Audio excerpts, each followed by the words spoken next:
Hello friends, आज की video आपके गियर शिफ्टिंग के तरीके के ऊपर। गियर शिफ्टिंग का इतना आसान तरीका, जो तरीका आपकी गाड़ी को तो सेफ रखेगा, आपके गाड़ी के मेंटेनेंस को कम करेगा और साथ में आपके गाड़ी चलाने के एक्सपीरियंस को बिल्कुल चेंज कर देगा। गाड़ी जब आप चलाएंगे तो एक अलग ही मजा आएगा आपको और गाड़ी आपकी लॉन्ग टर्म तक आपका साथ देगी। जैसा कि आप लोग जानते ही हैं, जो मेरे तरीके होते हैं वो आपके मेंटेनेंस से रिलेटेड होते हैं, आपके मेंटेनेंस को रिड्यूस करने के लिए होते हैं। बहुत सारे लोग गियर शिफ्टिंग तो करते हैं, लेकिन गियर शिफ्टिंग का उनका तरीका रॉन्ग होता है। गियर शिफ्टिंग के गलत तरीके की वजह से इफेक्ट क्या क्या होता है हमारे गियर बॉक्स को, इफेक्ट क्या होता है हमारे गियर लीवर की असेंबली को और साथ साथ हमारे माइलेज पे भी इफेक्ट पड़ता है। तो सबसे पहले मैं आपको गियर शिफ्टिंग का एक गलत तरीका ही बता देता हूं, जो कि नॉर्मली लोग अप्लाई करते हैं लेकिन जानते नहीं है कि यह तरीका गलत है। अब आप देखिए गियर शिफ्टिंग के तरीके को और नोटिस कीजिए कि इसमें गलत क्या है। गियर लीवर ये मैंने पकड़ा, क्लच पेडल प्रेस किया, first gear, second gear, third gear, fourth gear, third gear, fourth gear, fifth gear, right. अब ये जो तरीका था 90% लोग लगभग ऐसे ही गियर शिफ्ट करते हैं, लेकिन ये तरीका गियर शिफ्टिंग का गलत है। गलत क्या है वो भी अभी आपको बता दूंगा और सही क्या है वो तो इस वीडियो में आप देखने ही वाले हैं। गलत तरीका इसलिए मैंने इसको कहा क्योंकि आपका हाथ इस तरह से है, आप समझ रहे हैं। आपका हाथ जब इस तरह से है कभी भी इस चीज से प्रेशर ज्यादा लगता है, समझ रहे हैं। और आपको मैंने पहले ही बताया, गाड़ी को जब आप ड्राइव करने आते हैं तो मन का ब्रेक लगाइए, बिल्कुल रिलैक्सली गाड़ी को चलाइए। जितना गाड़ी को आराम से चलाएंगे गाड़ी आपको आराम देगी। प्रॉब्लम कहां आती है इस तरीके से शिफ्ट करने में। थोड़ा सा इजी होगा मुझे अभी समझाना, क्योंकि ये सारा सिस्टम मैंने खोला हुआ है। सेलेक्टर क्या है, शिफ्टर क्या है भी समझ पाएंगे। कैप को मैंने कर दिया ऊपर, यह है आपकी गियर लीवर की असेंबली। कई गाड़ियों में गियर लीवर की असेंबली सिर्फ यहां पे ऐसे रखी होती है, गियर बॉक्स आगे होगा। लेकिन कुछ गाड़ियां ऐसी होती हैं जिनमें कि गियर लीवर यहां लगा हुआ है और गियर बॉक्स भी जस्ट इसके नीचे ही माउंट रहता है। फॉर एग्जांपल आपकी स्कॉर्पियो हो गई, बोलेरो हो गई, सफारी हो गई, ऐसी कई सारी गाड़ियां आती है जिनमें कि गियर बॉक्स के अंदर ही लीवर लगा हुआ होता है। अब उसमें प्रॉब्लम कहां आती है, जब आप हार्ड गियर को पकड़ते हैं और कस के इसको अप्लाई करते हैं। तो आप देख रहे हैं जब आप गियर को इधर और इधर मूवमेंट करते हैं, जैसे ही आप गियर लीवर को इधर और इधर करते हैं तो ये सिस्टम में काम कर रहा है हमारा सेलेक्टर। ये जो केबल जा रही है ये है सेलेक्टर की, राइट। ये केबल है शिफ्टर की। जब आप शिफ्ट करते हैं तो ये देखिए ये काम कर रहा है, ये है शिफ्टर। और जिस समय हम इस गियर को शिफ्ट कर रहे होते हैं, गियर बॉक्स के अंदर एक हलचल हो रही होती है। कई सारे गियर लाइन से अलाइन किए हुए हैं। गियर यहां से निकल के दूसरे में शिफ्ट होता है, दूसरे से निकल के तीसरे में आता है। तो इस तरह का मूवमेंट उस समय होता है क्योंकि गाड़ी चल रही होती है और गियर जो है हमारे घूम रहे होते हैं। तो उस पोजीशन में सेलेक्टर बिल्कुल एक्यूरेट पोजीशन पे आए। आप जब बहुत ज्यादा जोर देंगे ना तो ये इस तरह से टेंशन लेता है, कुछ ज्यादा ही बाहर आएगा तो सेलेक्टर की जो पोजीशन होगी बहुत सही नहीं होगी। आपका ये गियर लीवर की असेंबली कटने लगेगी, धीरे धीरे उसकी एक ऐसा स्पेस बन जाएगा कि वो सेलेक्टर को कुछ ज्यादा खींचा करेगा। जब इस तरफ करेंगे तो कुछ ज्यादा ही प्रेस किया करेगा, यानी कि उसकी जो एक सही सेटिंग है वो सेटिंग धीरे धीरे आपकी बिगड़ने लगेगी और इसके खराब होने के बाद आपके गियर बॉक्स में प्रॉब्लम आने लगेगी।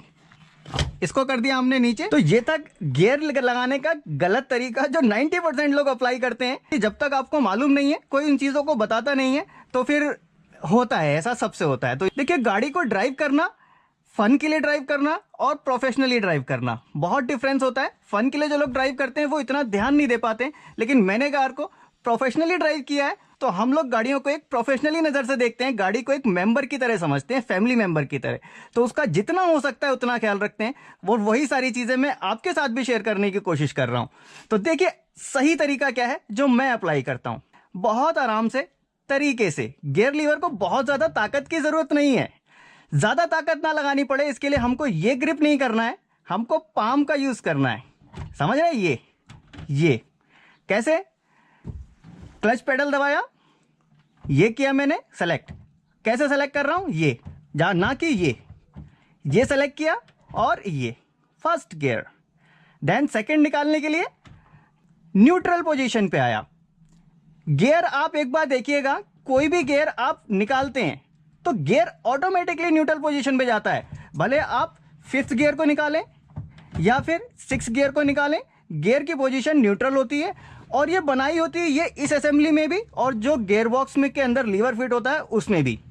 बनाई क्यों रहती है उसके पीछे भी लॉजिक है, बड़ा लॉजिक है, आगे कभी समझाऊंगा, लेकिन इतना समझ लीजिए कि जब आपने गियर शिफ्ट किया फर्स्ट, राइट, अब इसके बाद जब आप सेकंड गियर डालेंगे तो डायरेक्ट ऐसे नहीं डालेंगे, फर्स्ट गियर पे है, अब सेकंड पे आपको आना है, तो सेकंड पे कैसे आएंगे, राइट, सेकंड, आराम से गियर को थोड़ा सा टाइम दीजिए, समझ रहे, सेकंड। अब जब थर्ड पे जाना होगा तो राइट, थर्ड, बिल्कुल आराम से थर्ड गियर शिफ्ट हो गया।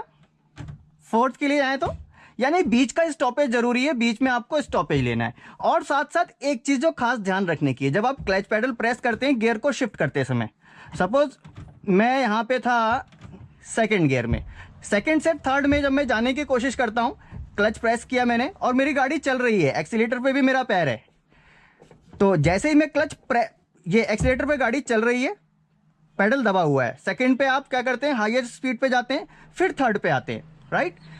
जब सेकंड गियर की लिमिट से ऊपर गई गाड़ी तब आपको जरूरत पड़ी थर्ड गियर शिफ्ट करने की। एक्सीलेटर दबा हुआ है सेकंड पे, जैसे ही क्लच दबाएंगे एक्सीलेटर को छोड़ देंगे, एक्सीलेटर छोड़ दिया आपने, गाड़ी के आरपीएम डाउन होंगे, देन थर्ड, ठीक है, फिर धीरे से इसको आने देंगे। तो ये है इसका सही तरीका। और ये गियर लीवर पे जोर नहीं देना है, एक्सीलेटर पेडल को हर बार जितनी भी बार गियर शिफ्ट करते हैं उतनी बार एक्सीलेटर पेडल को रिलीज करना है, कम आरपीएम करने हैं, गियर बॉक्स की हलचल को कम करना है। गाड़ी जब चल रही है तो क्लच डिस्कनेक्ट करता है उसको, राइट। अब ये न्यूट्रल पोजीशन पे हर बार आना जरूरी क्यों है, हर बार आना जरूरी ये है, डिजाइन इसीलिए किया गया है क्योंकि जब तक आप न्यूट्रल पे आएंगे तो आप गियर में हड़बड़बाजी नहीं करेंगे, थर्ड से फोर्थ में ऐसे नहीं जाएंगे, थर्ड से जब आप निकालेंगे गियर न्यूट्रल फोर्थ, यानी कि जब सेलेक्टर गियर को चेंज कर रहा होगा तो वो डायरेक्टली इस तरह से फिक्स नहीं होगा, ऐसे आएगा और फिर उसको उठा के दूसरे गियर पे लगेगा, यानी कि गियर फ्रिक्शन फ्री आएंगे, आपके गियर बॉक्स की लाइफ बढ़ेगी, गियर असेंबली की लाइफ बढ़ेगी, साथ में आपके ड्राइव करने का जो तरीका है वो बिल्कुल एक एक्सपर्ट लेवल का होगा। आप ड्राइव अच्छी करेंगे और साथ में आप जब इस तरह से ड्राइव करते हैं ना तो आप देखिए ड्राइव करने का एक अलग ही एक्सपीरियंस आप ले पाएंगे, आपको लगेगा कि हाँ आप भी अपनी गाड़ी को उसके बदले में कुछ दे रहे हैं।